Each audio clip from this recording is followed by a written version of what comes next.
The Buffalo Bills have drafted 9 new players to the roster in this year's NFL draft. We are going to go over every player and the draft class as a whole.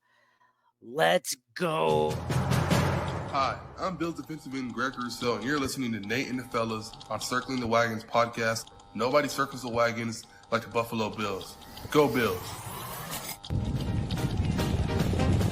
Where else would you rather be than right here, right now?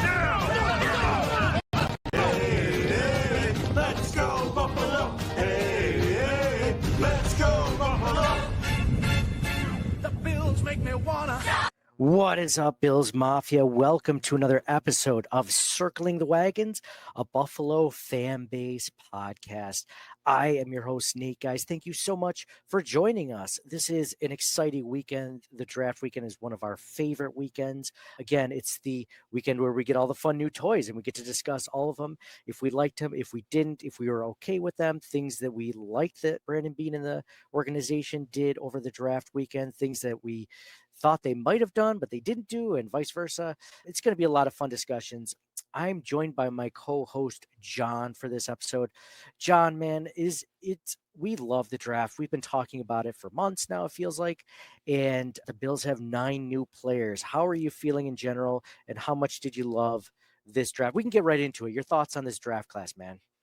Feeling really good. It's funny, like going into the draft, I'm feeling a lot better coming out of the draft than I was going into the draft. Not because of was where they might pick, just because it was like, another year of picking really down low in the 30s because they're so good and everything. They're not going to get top 10 players. So it's like, yeah, there's all these great players and like they're not going to get those ones, but they can get these ones.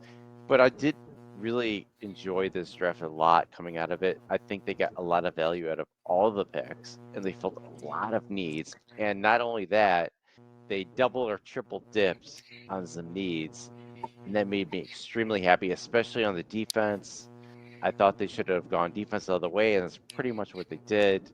Super happy about it. Yeah, I'm in the same boat as you, John. It's funny how, we've been talking about the draft needs ever since the needs for the team in general, ever since the end of the season, and where we come up with our big board of needs. And we're going to discuss, I'll show you the slide in a second, is you're right. I mean, they double dipped at 2 of the biggest needs that we had pointed out, and then a lot of other needs right after that into like the 3rd, 4th, and 5th areas. So they hit on a lot of different players. They traded up a few times to get some of these players, and we're going to discuss it. Plus, it's also worth mentioning that, the players that we discussed heading into the draft, some of these players we did not mention at all. A lot of them we didn't.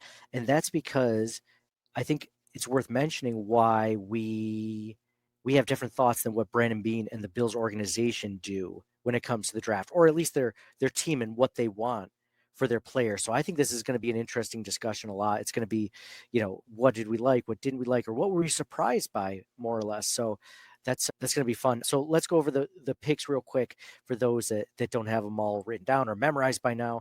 First round was cornerback Maxwell Hairston out of Kentucky. The second round was defensive tackle TJ Sanders out of South Carolina. Third round pick was Landon Jackson, the defensive end out of Arkansas. Fourth round pick was the defensive tackle out of Kentucky, Deone Walker. Fifth round pick, the first 5th round pick was cornerback Jordan Hancock out of Ohio State. The second 5th round pick was tight end Jackson Hawes out of Georgia Tech. The first 6th round pick was cornerback Dorian Strong out of Virginia Tech. The second 6th round pick was Chase Lunt, the tackle out of UConn. And the last pick in the draft, the 7th round pick for the Buffalo Bills, was wide receiver Caden Prater out of Maryland. So lots of fun things to discuss, John. Real quick, these were the needs that we came up with. If you've been following us or watching us or listening to us, this has been our needs all along. Sometimes maybe one of them shifted, but for the most part, it stayed steady. As you can see, cornerback, right now we have 2, possibly 3. So they hit the first need that we had on the roster. And I say 2 question mark because it could be 3 depending on how you view the 5th round pick, Jordan Hancock out of Ohio State. 2 defensive tackles, the Bills got in this draft, which was our second need. Our third need was defensive end. They took that in the third round, oddly enough. Almost perfect. They literally went cornerback, defensive tackle, or defensive end, our order in the picks of the draft. Our fourth need was safety, and they may have gotten that potentially. We'll talk about that a little bit later. And our fifth need was wide receiver, and they got one of those late in the draft too. We also had running back, punter, linebacker, kick returner as our last needs. But again, when we're looking at these needs, we're kind of also taking into account how important they are to the team in general. So running back, John, I'll mention this real quick off the bat. We probably won't talk about it again. Brandon Beane mentioned he feels very, very confident about James Cook, which leads me to believe why they didn't draft a running back. We thought that they might, depending on maybe a day 3 pick, but it sounds like they feel very confident. If you think about it, they had the same running back room, with James Cook in it as they did last season. And that's one of the best running back rooms that they've ever had on the roster. They re-signed Ty Johnson. So it's Ty Johnson, Ray Davis, and of course, James Cook. So I'm happy with that group. I don't think they needed to, but if they saw a guy maybe that could also do kick return duties or special teams, I was okay with that. Yeah, I agree 100%. They must be real confident that James Cook will play this season.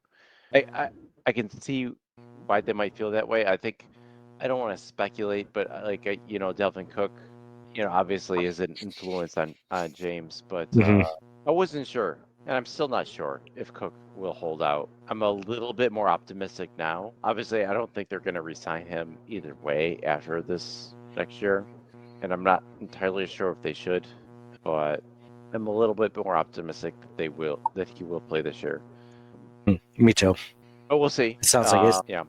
Yeah, and I'm curious, where this goes, but I mean, it sounds like it's all going in the right direction for now. So we'll assume it is until we hear anything different. If we know, for sure that it's not, then that'll be a whole podcast onto itself. I feel like over in that area. But yeah, it's again, I think we're in a good spot. Let's start off with the top. I did a quick reaction podcast. By the way, if you guys are watching this live on Twitter, Facebook, YouTube, wherever that is, feel free to give your thoughts on these prospects as well, and we'll add them to the show as much as we can to get those discussions in. But let's start off with the top. John, the Bills did draft a cornerback like we had hoped. We didn't talk a ton about Max Hairston. I didn't think that they might go for him just because he's a little bit shorter. He's a speedy guy. He's not an excellent tackler, but he's a willing tackler. I mean, but the guy's got speed for days. He's an athletic freak. He ran a 4.28 40, and it's been a long time since the Bills have had even a 4.3, personnel cornerback or safety or whatever on, the defense run that fast, even as a player. So it's been a long time. John, I was kind of surprised at this pick because Trey Amos was still on the board. I thought they might go Trey Amos. All the defensive tackles, it felt like, were off the board at that point that I was considering in the first round. So I'm not surprised they went cornerback, but I was a little surprised they went with Maxwell Hairston. John, what did you think when you saw the pick? Were you happy with it? Yeah, I was definitely excited. I was on the Amos train as well. Also, Imanwari was there, which was a prospect that I liked. But you're absolutely right. They need speed on both sides of the ball, and he kind of fit the bill there. I'm not upset at the pick. It'd be like a BB plus for me. I might have picked somebody else, but I think he's still a great prospect. And you look at some of the other mocks and some what other people are saying, and he might have been a little bit higher in the first round in some people's minds. So I'm excited to see what he does. He's obviously going to start across from Bedford no matter what, I think. Mm-hmm. He might have gone higher if he didn't have that shoulder injury in 2024. And Beane mentioned that he's not worried about that whatsoever. So, I mean, he's a zone heavy corner who also has a lot of experience in man coverage, which, I mean, if you're listening to a lot of talking heads, it sounds like the Bills want to be able to do that with their corners. They don't want them to just be zone only, which is kind of, the Right. prospects that you and I were looking at were more zone guys, and Max, because he's got that great speed where he can, make up for it just in case he has a misstep. I mean, he kind of fits that perfectly. So if you're looking for a guy that can continue with, Xavier Worthy or, whatever, I mean, this is an exciting time. This could be potentially with Trey White and Deane Jackson and, the guys that we'll talk about later that they drafted. This could be the best cornerback room the Bills have ever had if it ends up panning out. because so I'm excited about this pick in general. I was glad they took a corner. I wasn't as Yeah. high on Hairston, but I mean, everyone, it's so funny because you'll see like average, there was not one Maxwell Hairston mock draft that I could find that showed the Bills picking him. So it just goes to show you that like everyone kind of talks about their own, big boards and stuff like that, and they all kind of meld together into one big, big board. But obviously every team has a different big board than what the general mock draft community does. Actually did see a couple with Harrison, but I kind of poo-pooed it. But you're right. He's great in zone. Obviously, we said, we've talked, he's fast. I do think he's got really good instincts, and I think that's going to help him a lot if they call on him to, man versus zone and this and that, and playbook wise. I'm very optimistic with him. Yeah, it wasn't one of my first thoughts, but I think that he could fit in well. And you look at is from a culture standpoint. Did you see is in the green room? He was I guess he was one of the rooms closest to the stage. So every guy that was picked in front of him, every single time he's high fiving them, being super positive and congratulatory. And then and I'm sure you saw the videos once he gets to Buffalo and going, all that stuff. He seems like a guy that would fit really well in with Buffalo, and that's exciting too. Yeah, I mean, personality for days, man. Like this guy is funny. I mentioned this on the live podcast I did right after on Friday morning as I was driving to work, and said that he's kind of reminds me of Keon in the fact that he is a really fun personality. Now they're completely different personalities, but they're both kind of contagious. They you like them. You gravitate towards those guys. And he was a captain in Kentucky too, so he has those leadership skills. And I did love that he dapped up all those players as they were going through. I showed a montage on our social media accounts. If you haven't checked that out, please do. Alex Bransky was retweeting it, so I shared it as well. And it was just he seems like a super likable guy. There was that incident which was brought up by someone on day 2, was like, hey, what do you think about these? There was some sexual assault, not charges, but allegations against him. And Brandon Beane basically said they do their due diligence, and they said no reason that they have to think that was gonna go anywhere, or that it had any anything that could potentially harm his career or be brought up criminally. So for right now, sounds like it's not a Matt Riza incident. So happy about that. Hopefully it's not an issue, but yeah. So X Griff said, I showed earlier, Daniel Jeremiah's draft had Hairston going before pick 30, which, Daniel Jeremiah is super plugged in. So he must have known that was he might have been the guy that the Bills were trying to trade up for, when the Bills were calling the Steelers. So we'll see. Peter Nana says Kuiper had Hairston to Buffalo. I didn't, because he wasn't getting that far to me. I think people assume he's all speed, but he's plenty more. He was all SEC the past 2 years, even being hurt in 2024. And being all SEC is, no short order, especially when you're playing, Kentucky. It's not like he's playing for Alabama. So love that Peter and Giff said that. But yeah, I'm happy with it. I think one of his weaknesses is, he's a little bit smaller, but they said that he's gained about 6 pounds since the combine. So he's at 192. He's 5'11", 192. And, he has to work on his tackling. But again, it's not that he's not a willing tackler. He's just not as good at it as the Bills usually like their corners to be. So I think it's just something they're going to have to work on, technique and stuff. Luckily, the Bills do a great job at coaching up their DBs. So I'm excited for this. A good point about the tackling. I forgot to mention that. Yeah, John, that's what I'm here for, buddy. We just we assist each other. You shoot it up and I dunk it. That's how we work. So 2nd round pick, John. I was a little surprised at this when the Bills. I was thinking defensive tackle in the 2nd round. The Bills were trading up. Initially, my thought, and I guess this kind of differs again with our changes in what we think the Bills need versus what Brandon Beane thinks the Bills need, or at least what he's willing to draft this early. And when I was looking at defensive tackles, I was looking at guys that were big enough to play the one tech, but then also, provide some sort of pass rush. on passing downs. So that's why I was looking at guys like Kenneth Grant, guys like Derek Harmon, not so much the Walter Nolans and TJ Sanders of the group, because these are guys that were sub 300. They're more pass rush, three technique defensive tackles. And what Brandon Beane basically said at the press conference, John, is that they traded up. They wanted TJ Sanders. He's 6'4", which is huge. I mean, still compared to Ed Oliver, he's 3 inches taller than him.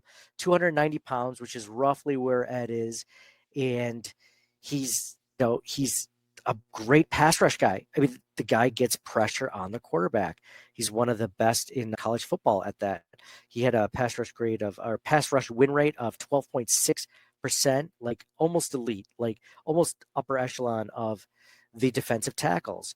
And when asked about it, Brandon Beane says he could play one tech, but he could also play three tech. He said he could get up to like 305, 310, he feels, and still, be able to do what he needs to do pass rush wise. But I like this pick. John, I was just kind of surprised that it wasn't like an Alfred Collins, more of like a one tech big dude that could also do a little pass rush also. Instead, they went with a guy that does pass rush, but can also stop the run and maybe could play a little one tech in the future. What'd you think about that? Yeah, I think this is a guy that they really liked, and that's what they traded up for him. I think that versatility. I think it helps that they got Deone Walker in the 4th for that rotation. And it's really interesting if you look at their defensive tackle roster at this point. They got, Ed Oliver, Daquan Jones, Dwayne Carter, Larry Ngunjobi, TJ Sanders, Deone Walker. Like, they got a lot of guys there all of a sudden. It's going to be very interesting to see how that pans out. But I think the rotation is the key. And they got a few guys. I think Deone Walker is going to be key. If he's healthy, that rotation is going to be really good. Yeah, for sure. I like this pick a lot more because there was a Deone Walker pick later, and I'm glad you brought him up. I mean, this for what it seems like right now, and the way that Brandon Beane was assessing that is like we need pass rush. Like we need guys that can affect the pass on definite passing downs. Because right now, who are they putting in on pass rushing downs? Is it Daquan Jones, who's now 32 or something like that? I mean, he's just 34. not the same player. What is he 34? I think he's older. Yeah. And it's one of those things where, he was never a pass rush specialist to begin with. Sure, he showed some flashes at times, but that was never really his game. So I think what they're doing right now is they're going to start off TJ Sanders alongside of Ed Oliver on passing downs. And then they kind of, work him in to see how does he do on obvious rundowns. Like maybe when he just mixes in the defensive tackle rotation, maybe Ed needs a break or Dwayne Carter needs a break and TJ comes in, or, they have a lot of ammo now at the defensive tackle position to do that, because it's funny. It feels like they still have a lot of three tech penetrating defensive tackles on their roster. And they do, because I think Dwayne Carter, even though Brandon Beane said at the press conference, Dwayne Carter is more of like he could play one technique too. I don't know. He's kind of built in the same mold as Ed Oliver and TJ Sanders. He's not like a huge guy, a little bit bigger maybe, but I think that's kind of been his style. That was his style at Duke. And in Ogunjobi, the free agent that they signed, is still more of a three tech as well. But Brandon Beane says that these guys can switch into one tech if they need to, but I think it's still Daquan and maybe Deone, Walker, which we'll talk about later. But TJ Sanders, at least I think in the immediate form, he's a pass rush specialist, I feel like. What do you think? Yeah, and I think part of that is like, look at what the Eagles did in the Super Bowl against Mahomes. They not only they shut down, well they shut him down. they shut down the whole team. The defensive line they wreaked havoc on them. So you need to have all that versatility on edge and tackle. That kind of might lead into our 3rd round pick here with Landon Jackson. Yeah, let's go on to Landon Jackson. I was thinking and kind of hoping that they were going to be looking at pass rush at some point in this draft. Obviously you want it sooner rather than later, right? Like who doesn't? But this was something that I saw Landon Jackson. I thought this might be a guy. I was kind of curious what type of pass rusher were they going to go for? Were they going to go for, maybe a smaller, 6'3", 240, 250-pound guy that, had a lot of speed, had a lot of pass rush versatility, or, what they ended up going with, which was another really long guy, 6'7", 280 pounds, defensive end Landon Jackson out of Arkansas, 22 years old. Super. The adjective that they kept talking about when it came to Landon Jackson was violent. That was his behavior. It was like violent, the way that he attacked the passer. Great run defender, really good pass rush win rate. In his last season at Arkansas, he had 7 sacks, 20 hurries. He has a lot of different pass rush moves. He's not just a one pass rush move sort of guy, and he's actually not very bendy, but like he's more bendy than I think people give him credit for, especially for how tall he is. So, John, I was thinking about this too.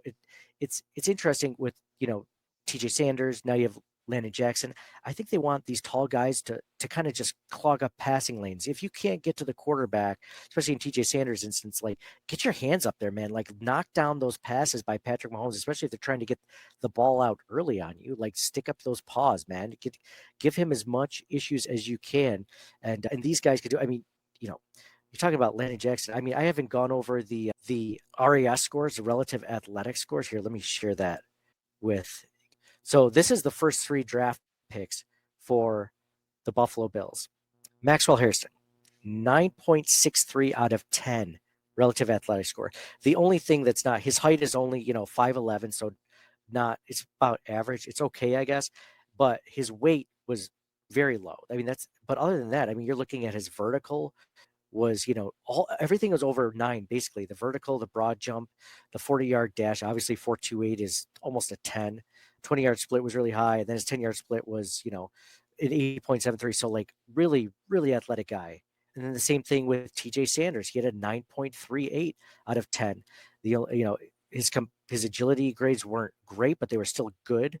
And he's not super heavy. So again, it's the weight. For the weight, is this like measured at combine? Yes. Yes. So like these guys purposely sometimes cut for the combine so they can improve in speed and other things, and then they the weight back on after, right? Yes, exactly. So like these ones sometimes get updated with pro days if they have one. But I mean, look at Landon Jackson. He's a 9.78 out of 10 with his. I mean, his 6'6". I mean that's well above. That's 9.67. I mean, then he had a great 40-yard dash, 4.68. He had one of the best vertical jumps of 40.5. I think they were the best of all defensive ends at that level. And yeah, I mean, he's an athletic. I mean, that's a good thing to have, and that's obviously one of the things that Brandon Beane was looking at with these guys. So we're going to get to that get into wide receivers in a little bit, but yeah, I thought that was really cool, John. Landon Jackson seems like a guy that could hopefully be that pass rusher that we get on certain downs that could provide them. I mean, some people have compared him to Carl Nassib or Max Crosby, which, sign me up, right? For a guy like this, mind you, this was a deep defensive tackle group. So this is a guy that might normally go in the second round potentially. Long arms, great tackling radius. He does have an injury history that had 2 ACLs, one from high school and one early in college when he was at LSU before he transferred to Arkansas. So, he has things in his. I'm just hoping that the Bills can develop him into what they wanted or hoped Von Miller would be, because they've taken a lot of swings at defensive ends. And if you think about it, John, even defensive tackles, really, like they haven't hit on one. Like they've gotten good ones. They've gotten Greg Rousseau. I think he's good. Ed Oliver is good. But they haven't gotten any great ones yet, as many swings as they've taken on the defensive line. So hopefully, I'm hoping between Landon Jackson, TJ Sanders, we'll talk about Deone Walker next, but I'm hoping that they finally hit on one of those guys. Yeah, and that's part of the reason why like they double dipped or triple dipped on these positions. Like they did it when they drafted Kyrie Elam, they took Christian Dunford, and look, one of them worked out. So that's all you can hope for. Yeah, exactly. You miss 100% of the shots you don't take, right? Wayne Gretzky, Michael Scott. Well, yeah. And if you don't take any of them, if you don't try to take an offensive tackle, I mean, this is the most that they've invested in the position like in one draft. So I'm stoked that they went this way. Buffy Nuff says on Twitter, an ex, love the Jackson pick, had a late first round grade on him. And yeah, a lot of people are expecting, I think, a second round pick on him at the latest, and he just ended up being there for Buffalo. So I think there was a run on defensive ends, and they were moving on to other positions when that happened. So which is great because while teams are running on quarterbacks, running backs, in this case, wide receivers, because the Bills didn't take one early. I think this was good. I'm glad you mentioned earlier, John. I wanted to bring this up because Buffy Nuff said earlier, why is Bean allergic to speedy, deep threat wide receiver? And I think this is a good talking point, John, because one thing that we mentioned with Max Hairston and just in general with this team is they do lack some speed, like real speed. Like they have guys that are kind of fast. Like Khalil Shakir had like a 4.46, I think, which isn't bad, but it's not great. You know what I mean? It's not like elite speed. This was the first draft where it feels like they would try to get someone with speed, not just like a tall guy like Landon Jackson or, a guy like Deone Walker, right? Like a big guy. Cause they've gotten big guys before. They got Greg Rousseau, 6'7", 260, they've gotten big guys. They just haven't gotten any fast guys. So that was really cool to see. But John, go ahead. No, I mean, yeah, they need more speed on both sides of the ball. Obviously, they addressed defense with Hairston on that. I don't think this draft in particular was that great with speedy receivers. The guys that were fast, I wasn't too enamored with. And sometimes the draft doesn't work out like you have your tiers and the guys in your tiers disappear, and it's like, okay, so out of the 5 guys left in my tier at this spot, none of them are receivers, so I'm going to take this guy. Sometimes it works out that way. I do think that going heavy on defense in this draft was the right way to go, so I'm happy with that. Brandon Beane essentially said at the press conferences after day 3, when all was said and done, they're like, oh, you only used 3 picks on the offense out of 9. And, people are going to say, why didn't you get a wide receiver? He's like, well, people are always going to say no matter what draft, you didn't get all the needs that you had. And he's like, that's going to happen every year. He's like, if there was a better issue where or the better way that you could have everyone get to you, then you would do that. If you could get a wide receiver, he's like, if we had the best wide receiver up there and it was available in the draft, like we would have taken him. And I believe him when he says that. It just didn't happen. I don't think that they placed him high on their board. So John, I want to, this is kind of a treat, really. We are able to have one of the best beat reporters out there. You've heard him on the Buffalo Fanbase channel. He's on, I believe it's 95.1. I can't remember exactly, but we have Muki Hawkins from the beat. Muki, it is so good to talk with you, man. How are you doing? I'm doing good, man. Draft is officially over. What do you think? So this is what we're going over. We're going over pick by pick, Muki, but I was good with it. As far as the Bills' needs, we had defensive tackle, cornerback, defensive end, all these needs that they kind of hit on and even double dipped in some of them. We were just mentioning wide receiver. I kind of wish the Bills had gotten one of them, but John, our co-host, was just mentioning like there wasn't a ton of speedy guys that, maybe you would have taken in the first few rounds, or it wasn't that big of a need, maybe a day 3 guy. But overall, I liked it. What did you think as far as, the needs of the team and how they addressed it? Were you happy with it, or do you think that they accomplished that? Yeah, I was pretty impressed, with what they did. I mean, obviously, it was a defensive draft for the Bills. Obviously, the biggest concern, with this Bills team, obviously, was on the defensive side. When you look at the Bills offensively, I mean, they were top 5 dead or alive in just about any statistical category when it comes to that. Not having, I guess, if you will, like the speedy receiver or whatever the case may be. But the issue wasn't the offense at all. The problem is the defense. You can't get nobody off the field on 3rd down. You can't get the quarterback on the ground on 3rd down. So the Bills made sure they went out and got those specific pieces. I mean, I know everybody at first was kind of scratching their head at the TJ Sanders pick in the 2nd round. A lot of people probably felt that he would have been there at pick 56, but the method of Beane's madness was to, okay, we got to get a third round pick. So who is high on their board at that specific time to move up for so they can obtain a 3rd round pick? I think what they were able to do as far as, trading up twice. I think they did a wonderful job on strategically, putting that out, because they went and got one of the top pass rushing defensive tackles in this year's draft. I know everybody was looking more of the big girthy guy, more of a one tech. The Bills went back and doubled down on D tackle again, getting Deone Walker. And, so that kind of like balanced out the line. So once you get a Landon Jackson, once you get a Max Hairston, the fastest player in the combine, let alone the fastest corner, you get one of the best pass rushing D tackles, and you get, a stud in Landon Jackson in the third round. Those are all 3 A's in my book. So I think the Bills were spot on, with getting those guys, and I think it's going to make, immediate impact in that defensive line rotation. Peter Nana brings up in the comments, he said they brought in some speedy receivers for visits. We're giving up north of 33 points per game in playoff elimination games since 2020. And that's kind of to your point, Muki, was just, this is where the Bills are coming up short every single postseason. It's not Josh Allen just, blew it completely. It's the Bills defense is just, even if when they were healthy this last season, it wasn't enough to stop that. Of course, Christian Benford going out in the first quarter didn't help.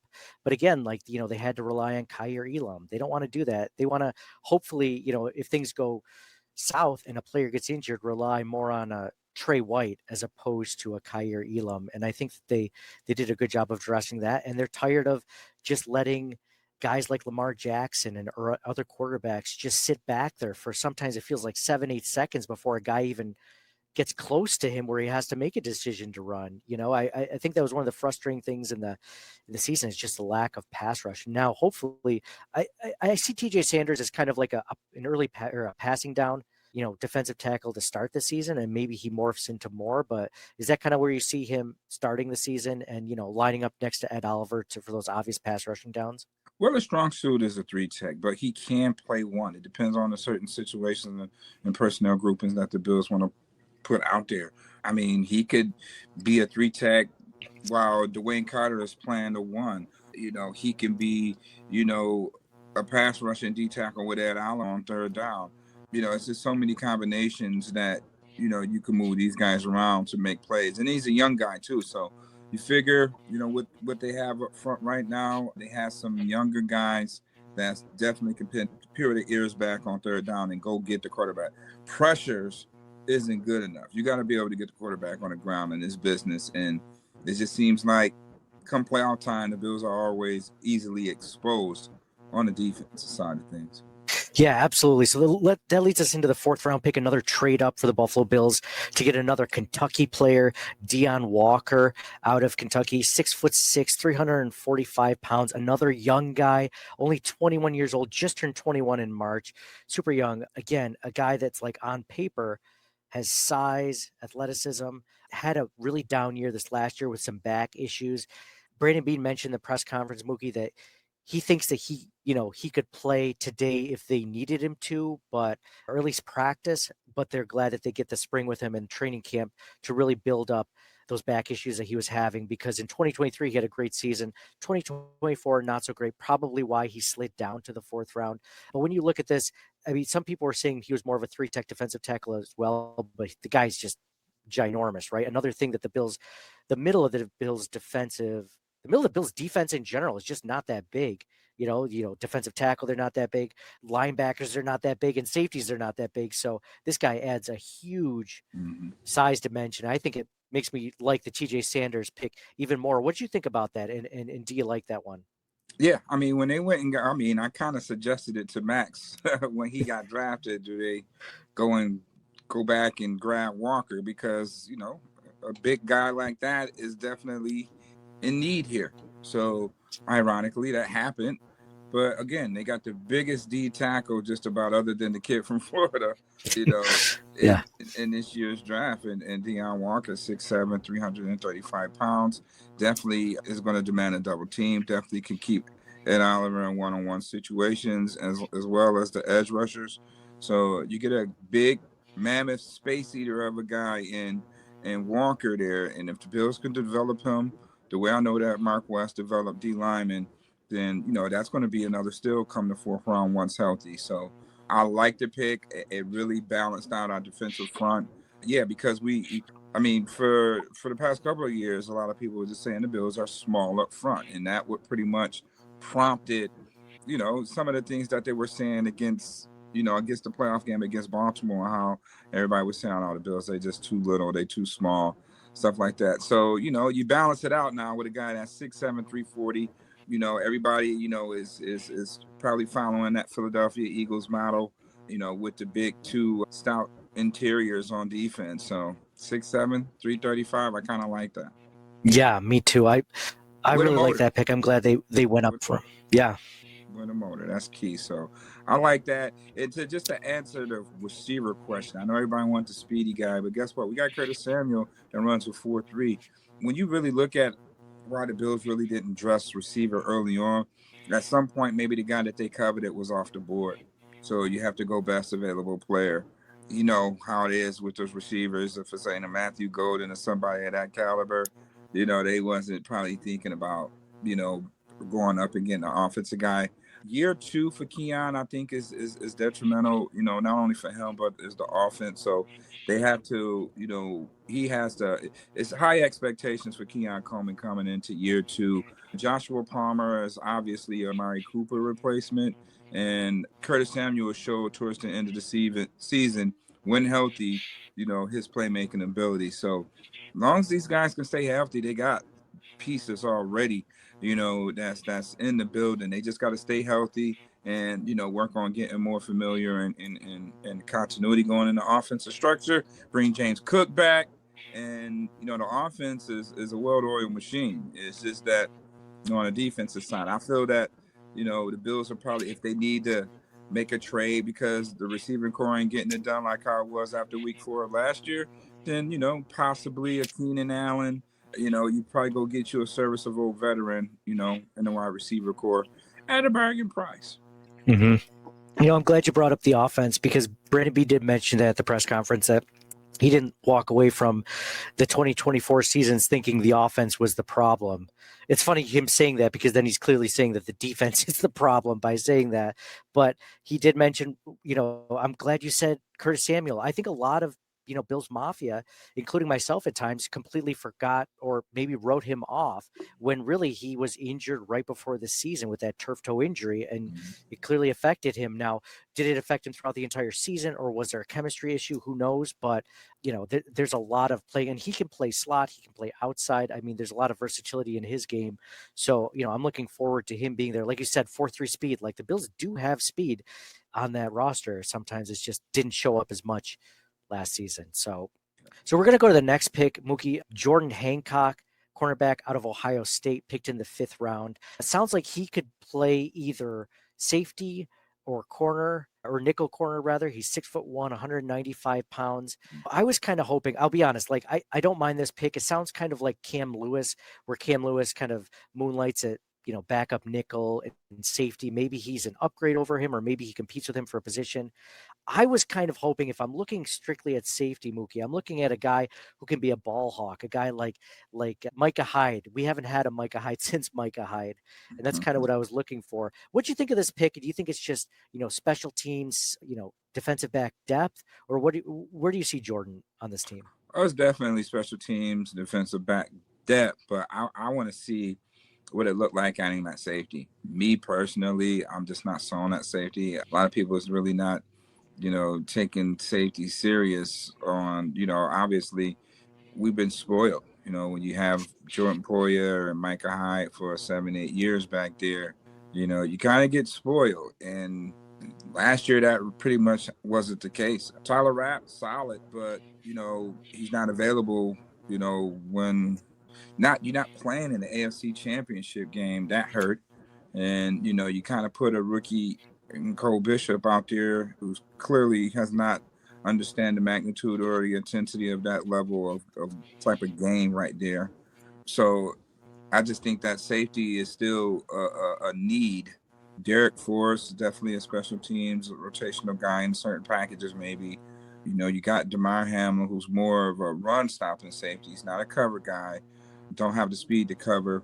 So yeah, maybe the Bills say Justin Simmons. Maybe Justin Simmons want to come and bring his price down and play with a contending team, on his way out. Who knows? So I'm just figuring that safety is still a need, but I definitely would like to see what Jordan Hancock look at safety. Definitely has, the measurables, 4.4, 8 speed there. Definitely has great ball skills. He could play a big nickel and a safety, as you mentioned there. So, I think that was a nice pick as well. I gave Hancock a B grade. Okay. I see that, in 2024, he played 94 snaps at the box, in the box safety, and 200 deep safety. So he has played that deep safety role, which is kind of what, I think I'm looking for in safety. I know that you mentioned, Cole Bishop and Taylor Rapp. They seem more of like those Jordan Poyer, like, in the box safeties. And not that Cole Bishop's athletic as hell. He just hasn't put it together, like you said. And he wasn't asked to do a lot of deep safety, stuff at Utah. So it's just not that he can't do it. He just hasn't really had a chance to do it yet. He's best in the box. He's just best in the box. Like, he's just best. Let's not try to make him into something that he's not. Keep him to his strong suits and work on his weaknesses to make those a strength. So I would just keep him in the box. Rapp, he's a little bit more versatile, obviously, but he's a box safety, I feel, as well. Hancock, again, with the 4.48 speed, can cover some ground, very rangy and physical. So, and it don't hurt when you win a national championship. So you can play against the highest competition that you can play in a collegiate level. So that's going to definitely breed some confidence coming into camp.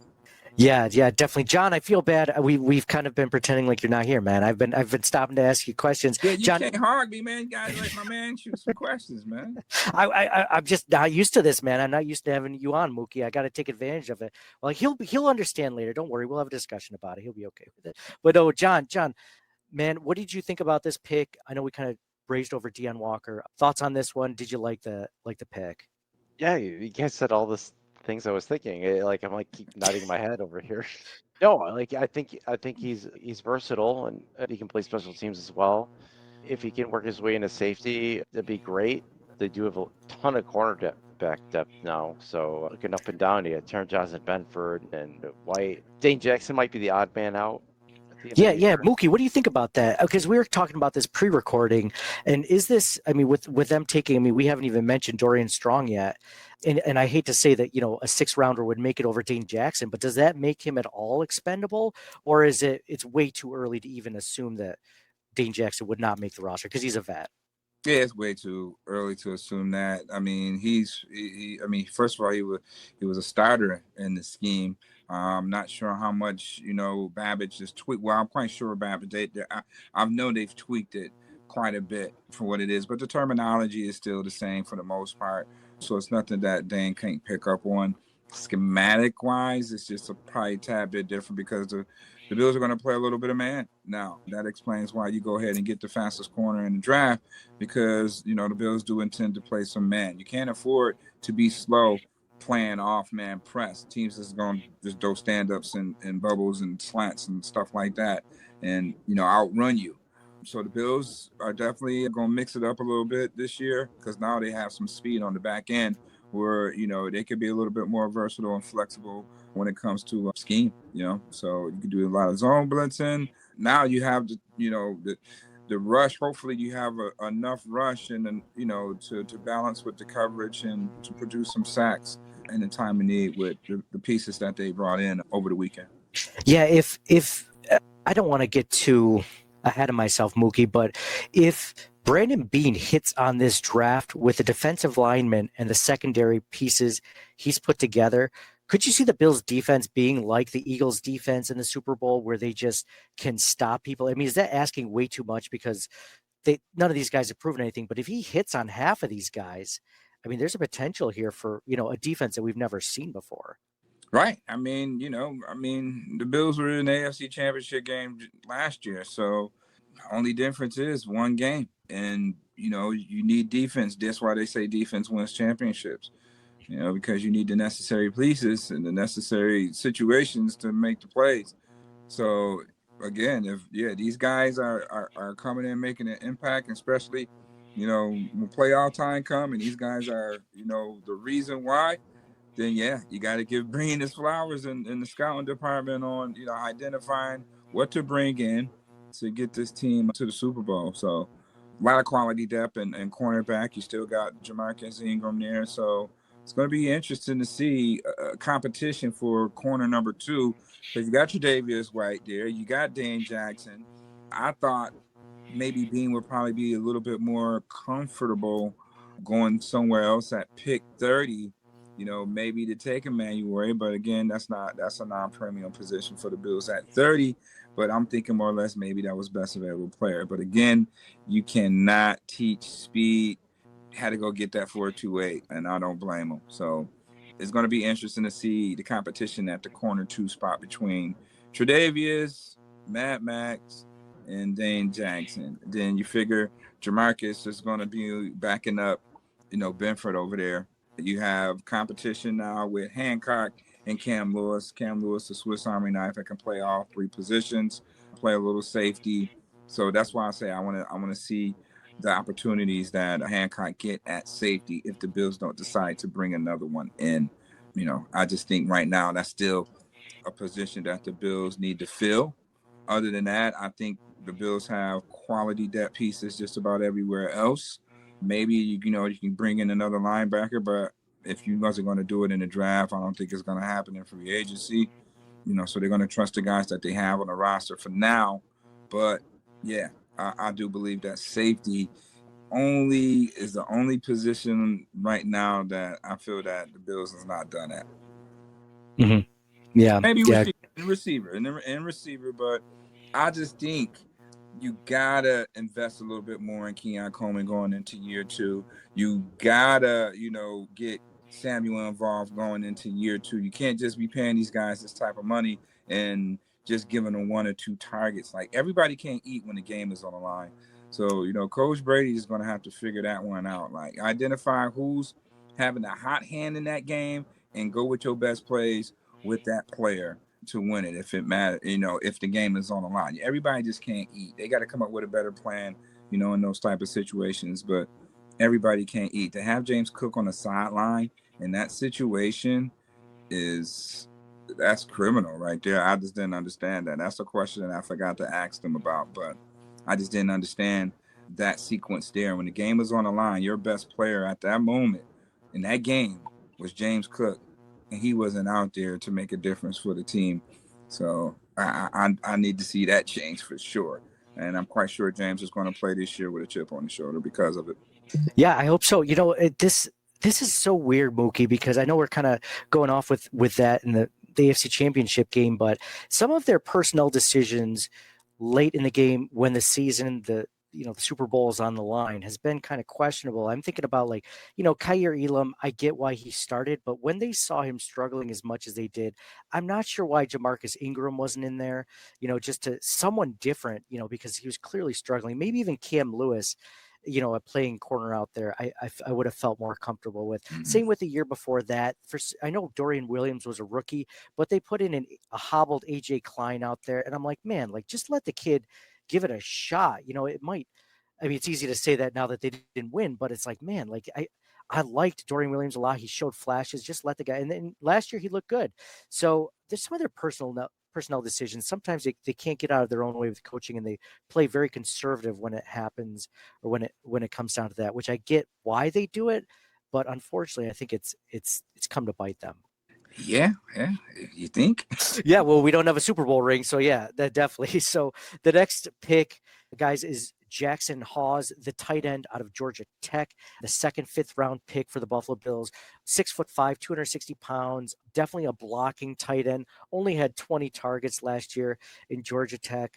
Definitely not a receiving threat, but this is a guy that they look to bring in possibly, on blocking downs. Mookie, I was talking with John about this before we were recording. Maybe is this a guy that you see maybe just taking that 3rd tight end role, or could he potentially be like, when they bring in Alec Anderson for a 6th offensive lineman? Could Jackson Hawes be that guy, or would he be that guy in addition to an Alec Anderson or 6th offensive lineman? I asked Brandon Bean that yesterday because my guy, the GOAT, Mark Gunn from the Buffalo News, he always have all the data, all the info. So I was wondering, I said, hey, Mark, how many times did the Bills go with the 6 line offensive linemen. 145 snaps. Alec Anderson reported eligible. Wow. All right, so that's 14% of the Bills' offensive snaps. All right, the NFL average for that is 5%. The Bills were 14%. So yeah, I did ask Brandon, is it a possibility because Hawes is slotted to be as one of the top blocking tight ends in this draft class? Is it possible for him to, snatch some of them snaps in that personnel group? And because teams know when he's out there reporting eligible, he's not going out for a pass. So you got to have a guy out there that could pose a threat as a receiver as well to make that linebacker think, or that safety to think that guy can go out and catch a pass. So we can't be too predictable in certain situations of these formations neither, a la 4-5, right? So yeah, he has ways to go being mentioned, but definitely like to pick. But we'll see. We'll definitely see. That's definitely a question. I definitely asked Bean. But John, what are your thoughts? No, I agree. I think he's a great blocking tight end, and I think that will fill that spot for the Bills. Obviously, they have Dawson Knox and Kincaid. He's not going to overtake those guys, but as much as like Zach Davidson, I think he's going to definitely play a role. Yeah, you got competition at tight end 3, so this is going to be a competitive roster. There's definitely going to be some competition battles come training camp. So look at cornerback number 2, key position. You got to look at the competition up front now at D line, like who's really going to crack that rotation from edger to interior, right? Look at the competition battle between Ebenezer, Landon Jackson, and Javon Solomon. Right, like how what that rotation is going to be like. Who's going to get more snaps in that Pacific role of being a pass rusher, or whatever the case. So it's a lot of competition that's going on. Even at linebacker, with Dorian Williams, and you have to say Matt Milano at this point. Dorian Williams led the team in tackles. Yep. So you can't like just have him sitting on the bench this year. You know what I mean? So something definitely is going to give with that. Very soon. And I would like to see how the Bills are going to work that rotation with that 3-headed monster, because you just can't put him on the bench. He's been very serviceable since a rookie. Obvious last year coming in, he was leading the league at one point in tackles. Milano comes back, he just goes right back to the bench. So like something like that, I just feel that, he's played majority of the season, man. He should be able to be in there in some situations and certain packages. He's going into his 3rd year. It's no way that he sits the bench. I'm quite sure it's going to be some sort of package for him to be out there. And, you got to keep Milano healthy too, So it's not the most durable at this point in time of his career. So, yeah, it's going to be pretty interesting to see how that 3-headed monster work in the linebacking core. But other than that, yeah, it's competition all across the board. Yeah, one thing I was happy about, Muki, was as the season went on, especially in the postseason, they did find packages in that Ravens game to put Dorian Williams on the field, knowing that they needed to shut down Derrick Henry. So I was glad they found a way. But, as of right now, he's basically the guy that's going to replace Matt Milano if Matt Milano ends up leaving after his contract is done next season, right? He is the replacement linebacker for Milano. Yeah, Dorian's going into this is his third year, so he'll have one more year after this. So, yeah, Milano contract will be up, so it's definitely evaluation time after this season on what they're going to do with Dorian. Are they going to extend him? And obviously, Milano, what they do with that? Do they bring him back for a lower deal or whatever the case? We'll see, but it's going to be interesting to see how they do that 3-headed monster at linebacker, because Dorian Williams definitely needs to play. He was the only one that really was running up on Derrick Henry, so he needs to be out there for sure. Yeah, definitely. So the next pick for the Buffalo Bills in the 6th round, cornerback Dorian Strong, the 3rd cornerback that they took in the draft, a guy that I thought was going to go a lot sooner, 6'1", 185 pounds, 23 years old, out of Virginia Tech. Not the biggest guy, but oddly enough, he's kind of strong. He has some strength in press coverage and run defense, smart guy, competitive guy. He's a guy that I think gives him a little bit more length at that position. But what are your thoughts, Mookie? And then I'll get to you, John, about, you know, where he was drafted. Did you like the pick, and where do you kind of see him? I know these guys are hopefully all special teamers, but do you see him as more of an outside quarterback or nickel or Yeah, he's what? an outside. We asked Brandon. He's an outside guy. We asked him, what is his style of play, and he said he loves press man, 6'1", 195 pounds. Father is a bodybuilder.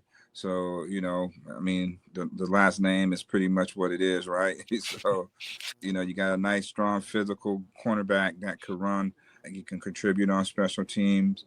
So again, like, it's this competition for Jamarcus at that fourth corner spot, right? So it was going to be pretty interesting to see. He does a lot, kind of Daquan Hardy from last year. So it's going to be some definite competition with these corners that the Bills brought in. But Hancock definitely nickel and safety. You won't see him on the outside. So you look at your outside guys. You got Maxwell. You got Strong in this year's draft. You got Ingram, who can play on the outside. You have Dane Jackson who can play on the outside, and Tre'Davious White. So you got 6 corners right now on your roster that can play on the outside. Your inside guys is what? Cam Lewis, Taron Johnson. Right now you got Hancock and who else can be on the inside? Probably another guy, but Hardy. And I think they had Hardy. Right Oh yeah, there. geez, I almost forgot about Daquan Hardy. Hardy. So Mhm. it's going to be pretty interesting. I like how the roster is shaping up. And again, Bean is still trying to make it one competitive roster, to a training camp. So I like the Dorian Strong pick, a big physical corner, rangy, with the speed to match, and don't mind running downhill and supporting the run. And he definitely can contribute on special teams. This is where these guys is going to make the roster. Can they contribute on special teams? So, the getting out there is that 4th, 5th corner, but can you contribute on special teams? So that's definitely going to be something to watch out for. I think that Strong has the makeup to definitely make the roster. Yeah, John, I was a fan of this pick. What did you think? I know we talked about double dipping at corner and they kind of triple dipped with this one. What were your thoughts on it? Yeah, when they drafted him, I was surprised he was still there. I thought he was already taken. So I was happy with it. You guys mentioned special teams. He's got versatility there. Just like Hancock can play some special teams and all over the defensive backfield. I know Strong's more but outside, but definitely, like you said, lots of competition at corner, and then lots of competition at defensive line this year. And I think that's great. I think it's gonna be really good. Yeah, he has a forced incompletion rate above 13% in all 5 years, which is really good. I mean, good ball skills for Dorian Strong. I mean, this is I'm a fan of this pick. I mean, the more guys, like you mentioned, Mookie, the more guys they have on the outside to compete, the better, obviously. So we'll see where this all lands up, but at least an immediate special teams contributor. And I think, maybe that goes into Chase Lunt, the tackle out of UConn. The Bills took with their second 6th round pick, 6'8", 305 pounds, a little bit older. He's going to be 25 or so by the time the season starts. But then again, you're taking a guy with day 3, right? Like, we're not talking about all these guys as starters immediately. It's just maybe we'll see. They're almost dart throws at this point. But a guy that, has really good blocking grades, more of a better run blocker than pass blocker. I mean, I mentioned, the tight end, Jackson Hawes with maybe being, the 6th offensive lineman. Maybe this is a guy that, Chase Lunt comes in because maybe he's not athletic enough to play tackle, but he's also 6'8", 305 pounds. So maybe you put him in there. Again, we'll see what happens. The Bills love these really tall tackles like Spencer Brown, Tommy Doyle to plug in there and see what happens. But what were your thoughts on the pick, Mookie? Another pick that I like, again, he fits the mold. The Bills, they like those trees at tackle. So, they go get those guys, with the length. Chase Lung, he can play inside. It was mentioned that, he's going to dabble a little bit inside as well, just to get a feel. The Bills love those intangible players. But this offensive line is loaded at tackle. I mean, we just look at, they took Clayton and Grable. Grable was quite the find in the 7th round.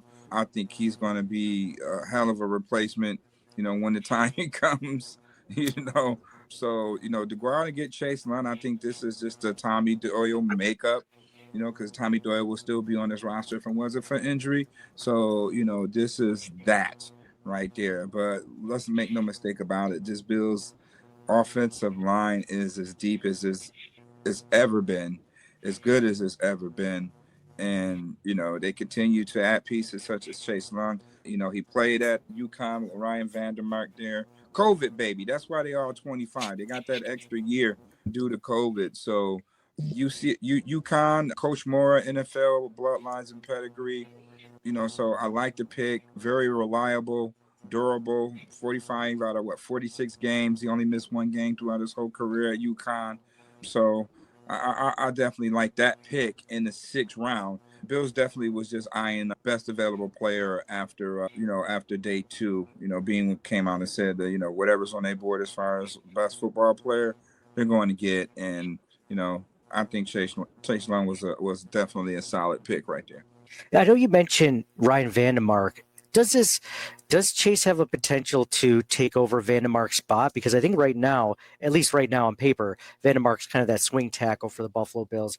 I think it was when Spencer Brown missed a game, he filled in admirably for. I think it was a Chiefs game where Vandermark came in. This doesn't put his position at all in jeopardy, right? Like this is just that deep of a position, right? This is deep. I mean, this is a project for Coach Cromer. Nothing else, nothing more, nothing else. The Bills always grabbed them a lineman somewhere late in the draft. And then, 9 times out of 10, they get snatched by somebody else, trying to hide them on the practice squad. So let's just keep our fingers crossed that that's not the case when it's dealing with Chase. Yeah. The offensive line is super deep. I mean, when you look at the second unit, that's a task. Like you said, you got Vandermark that can play every position. You got Grable over there, and then when you look at the interiors, you got Van Pran, and you got your guards too. So it's kind of, man, that second unit ain't no slouch. So it's gonna be pretty interesting to see where the battle lies in the second unit. The first unit is done. The second unit is definitely where the competition is gonna be heated. Oh, yeah, definitely. It's going to be something we'll be watching in training camp. John, thoughts on Chase Londa and anything that, we might not have touched on? I love it. And I totally agree that offensive line is their best depth position, which is crazy to think about during the drought where they had so many misses and heartaches in that area. Oh, yeah. But no, it's great, and I love it, and they keep adding to it. Speaking of which, last time the Bills drafted a Hairston was Chris Hairston out of Clemson, and I thought he was going to be our next left tackle. So it just goes to show you, we don't know what these draft picks are going to end up like, but we're going to get to the last draft pick of the 2025 Buffalo Bills draft. We're talking with Muki Hawkins here and my co-host John. Caden Prater out of Maryland Terrapins.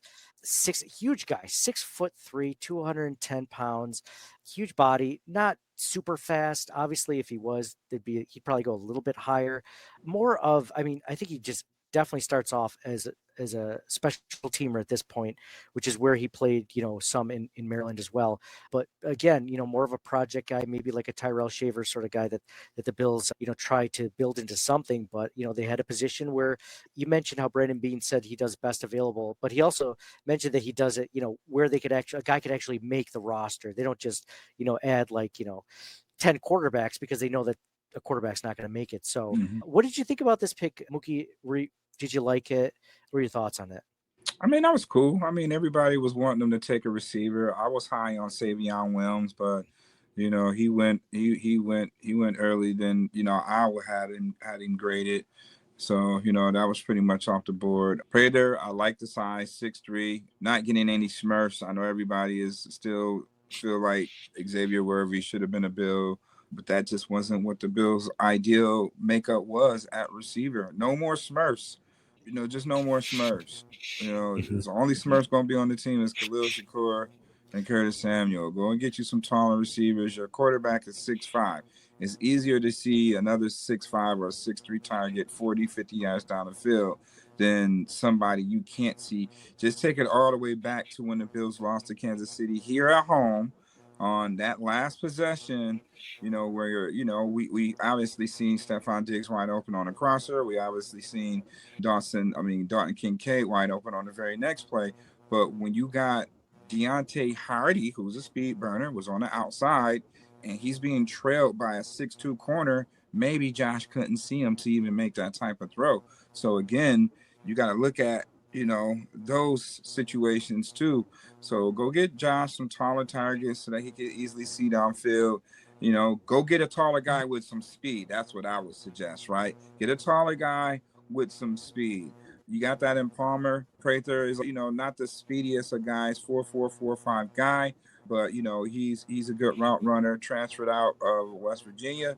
So, he definitely, can make some plays for this team. Obviously, we all know being drafted in the 7th round, you're going to have to do it on special teams. So he definitely get his chance preseason to showcases his talents, offensively. But again, this wide receiver class, his room is deep right now at 11, 12 guys. So it's going to be pretty interesting to see where Prather, has a shot in making this roster. So, how many receivers did the Bills keep last year? 6? I can't remember. I want to say it was, I think it was 6. Ended up being, 6. Then you get a couple on the practice squad. So it's going to be pretty interesting. Let's not forget KJ Hamler still on the squad. Let's not forget Laviska Shenault is still on this roster. Let's not forget. I mentioned Tyrell Shavers earlier too. I wouldn't be surprised if he tries to fill in that Mac Hollins role or something. All right, somebody got to fill into that role. I just think that Keon Coleman gets more into some of those plays that were Mac plays. I think majority of those go to Keon because we need to see, this is the year we need to see Keon Coleman involved. Definitely a talent. I think that, him and Josh, they got to get the chemistry going. Now is the time. He need to get that chemistry going. Him and Samuel. Shakur, we already know what time it is with him, but Josh needs to get the chemistry going, obviously with Palmer, but we need to see more continuity and chemistry going on with Samuel and, Coleman, more of your playmakers and game breakers. I saw a podcast where Keon was just recently on, and he mentioned how much different his game was after the injury, and you could kind of tell. I think that injury really set him back for that season because I think he was doing well going into that, and I think it set him back. So I'm with you, Muki. I'm excited to see what Keon can bring, and I think that hopefully he does take over those touchdowns and passes that Mac Hollins kind of took in that season, and probably one of the reasons why the Bills felt okay letting Mac Hollins go and not re-signing him because of what they were expecting with Keon. John, what thoughts on the Caden Prather pick, and then anything else you want to say about the wide receiver room in general? No, I think it was a great value, especially in the 7th round. He'll play special teams and compete for a receiver spot.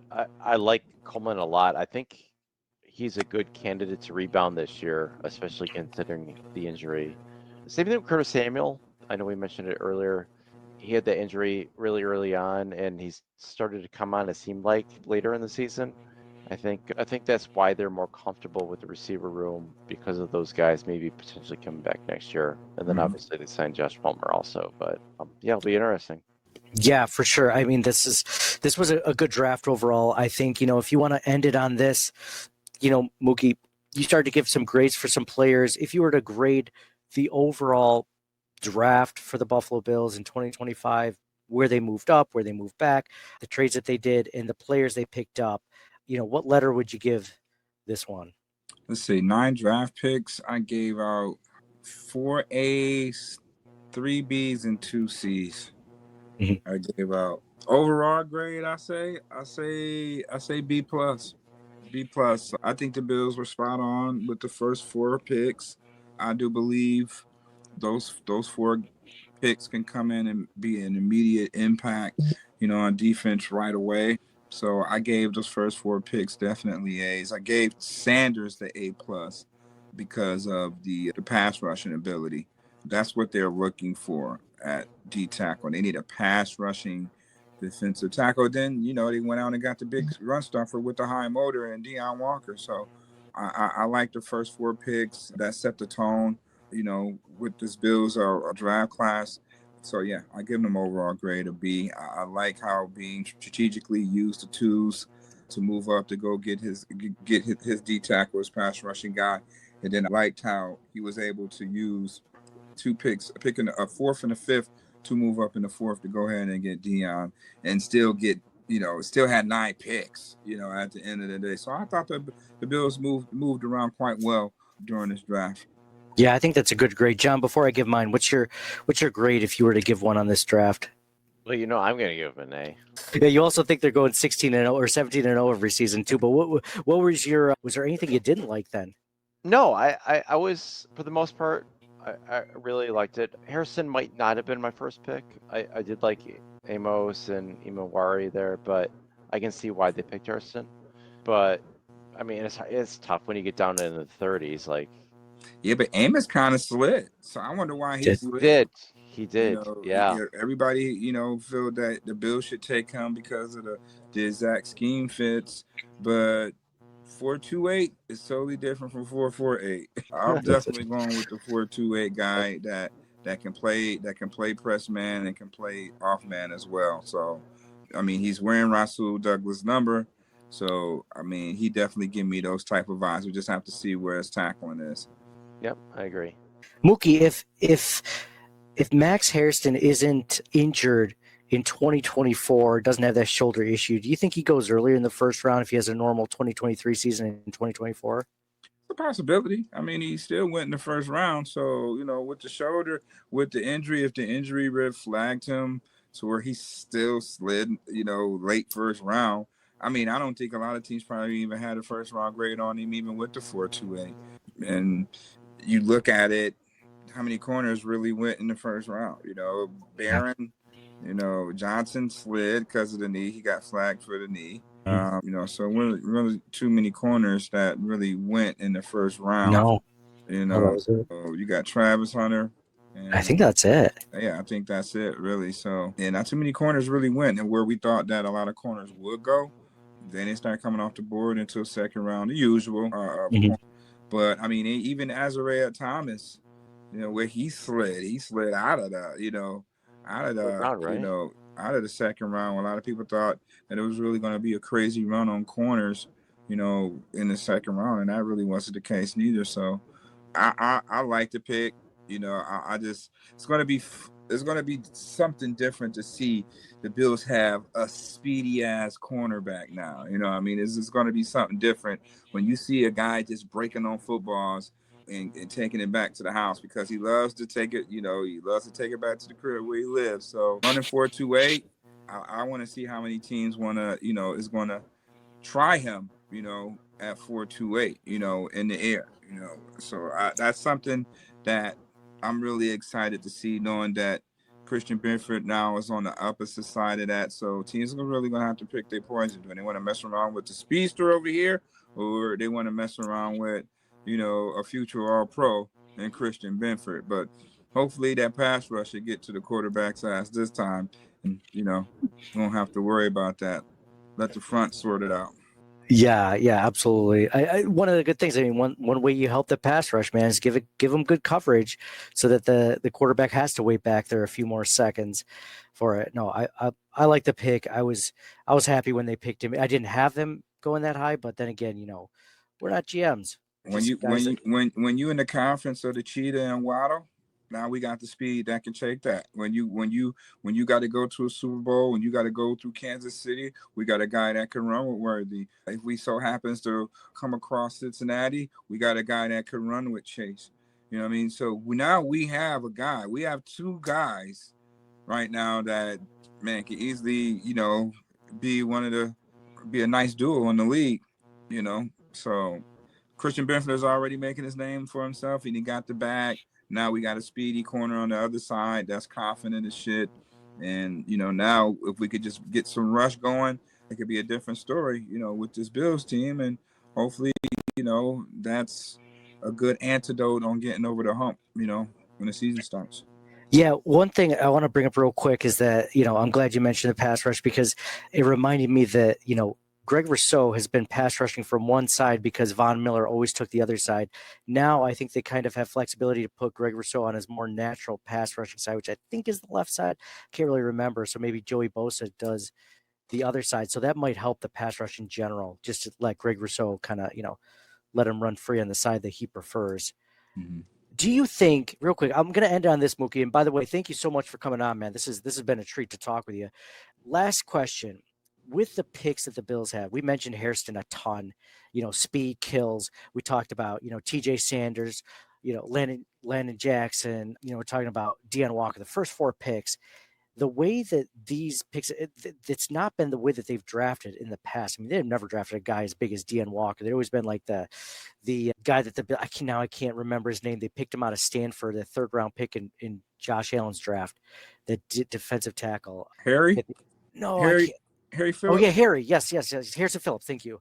Like, they've never drafted a defensive tackle this big, and they've never drafted a cornerback this fast. Is this Bobby Babbich's stamp on this defense with the players that he wants, or is it more of this is the way that Brandon Beane wants to construct the roster? Just both. I think it's both. I just think it's Brandon Beane getting the feel for the type of players that Bobby Babbich needs to make his scheme, to make his scheme work. And, it's just a good match. The scouting department, I think the Bills have one of the best scouting departments around, the way they go out and sort players out, and their gems. Not only are they gems, they're 4th, 5th, 6th round gems. You can't say how many organizations have that consistency in the meat and potato rounds like the Buffalo Bills. Haven't been quite spot on in the 1st and 2nd rounds. No. This right here may change that narrative. Cross my fingers, man. Muki, where can people find all your great work and everything you do? Well, first and foremost, they can always find me right here, BFBN. And on the Buffalo Fan Base Network. That lineup will definitely be coming, out pretty soon. We got some great new exciting shows. We're gonna get a few Bills to come on as well. But you always can check me on WUFL Sports. That's on Twitter, Facebook, Instagram, Mars, Venus, Uranus, you name it. Nice. John, any final thoughts before we end this one, man? Go Bills. Yeah, the same here, man. Thank you guys all for listening, subscribing, paying attention. Had almost 3,000 viewers just for this live stream that we've been doing for the last hour with Muki. Thank you guys all for being a part of this show, all the comments that we didn't get a chance to read out loud, but thank you guys for being active in that section. For me, Nate, go Bills. It's an exciting time to be a Bills fan. Lots of new things, lots of things going on. Spring OTAs coming up soon. Schedule release. Yeah, that's having a party, right? Who's having the schedule release party? You'll be right here, Muki. We'll talk to you guys again soon. And go Bills. Thank you for listening to the Circling the Wagons podcast. Download and subscribe to us in your favorite podcast service. Email us at ctwpod@gmail.com. That's Charlie Tango Whiskey Pod @gmail.com. Follow us on Facebook and Twitter @CTWPod. And most importantly, go Bills! Nobody circles the wagons like the Buffalo Bills. Nobody circles the wagons like the Buffalo Bills, Nate. Well, listen, the whole show is called Circling the Wagons. Say no more. I love it.